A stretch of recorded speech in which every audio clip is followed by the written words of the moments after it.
Hello दोस्तों, मेरा नाम है सोनू। अगर आपको मेरी कहानियाँ पसंद आती हैं तो लाइक और सब्सक्राइब ज़रूर करें। एक समय की बात है, एक छोटे से गांव में रामू नाम का एक ईमानदार और मेहनती किसान रहता था। रामू की ज़मीन बहुत उपजाऊ थी और वो हर साल अच्छी फसल उगाता था। लेकिन उस गांव का ज़मींदार, जिसका नाम बलवंत सिंह था, बहुत लालची और क्रूर था। बलवंत सिंह हमेशा रामू की अच्छी फसल देखकर जलता था और किसी न किसी बहाने से उसकी जमीन हड़पने की फिराक में रहता था। एक साल रामू की फसल असाधारण रूप से अच्छी हुई। बलवंत सिंह को ये देखकर और भी जलन हुई। एक दिन बलवंत सिंह ने रामू को अपने पास बुलाया और बड़ी धूर्तता से कहा, रामू, मैंने सुना है कि तुम्हारी फसल इस बार बहुत अच्छी हुई है।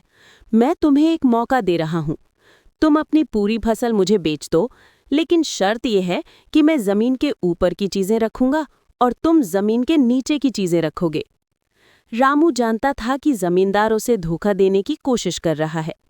उसने थोड़ी देर सोचा और मुस्कुराते हुए जवाब दिया, ठीक है हुजूर, मुझे ये शर्त मंजूर है। बलवंत सिंह बहुत खुश हुआ क्योंकि उसे लगा कि उसने रामू को फंसा लिया है। अगली फसल का समय आया। रामू ने इस बार अपनी जमीन पर मूली, गाजर और आलू जैसी चीजें बोईं जो इस जमीन के नीचे उगती हैं। जब फसल तैयार हुई तो बलवंत सिंह बड़े उत्साह से खेत पर पहुंचा।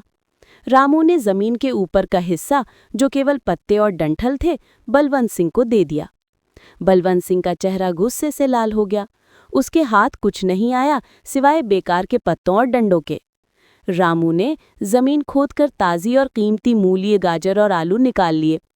अगले साल बलवंत सिंह ने फिर से रामू को बुलाया और गुस्से में बोला, इस बार नहीं, इस बार मैं जमीन के नीचे की चीजें रखूंगा और तुम जमीन के ऊपर की चीजें रखोगे।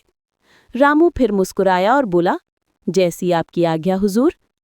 इस बार रामू ने अपनी जमीन पर गेहूं और धान बोए जो जमीन के ऊपर उगते हैं। जब फसल तैयार हुई तो रामू ने जमीन के ऊपर का हिस्सा, यानी सोने जैसा गेहूं और धान, खुशी खुशी अपने घर ले गया। बलवंत सिंह के हाथ फिर से खाली रह गए। जमीन के नीचे सिर्फ जड़ें और मिट्टी थी। बलवंत सिंह को अपनी लालच और मूर्खता पर बहुत शर्म आई। उसने समझ लिया कि बुद्धि और मेहनत के सामने धोखाधड़ी कभी सफल नहीं हो सकती। उसने रामू से माफी मांगी और तब से रामू और गांव के अन्य किसानों के साथ न्यायपूर्ण व्यवहार करना शुरू कर दिया।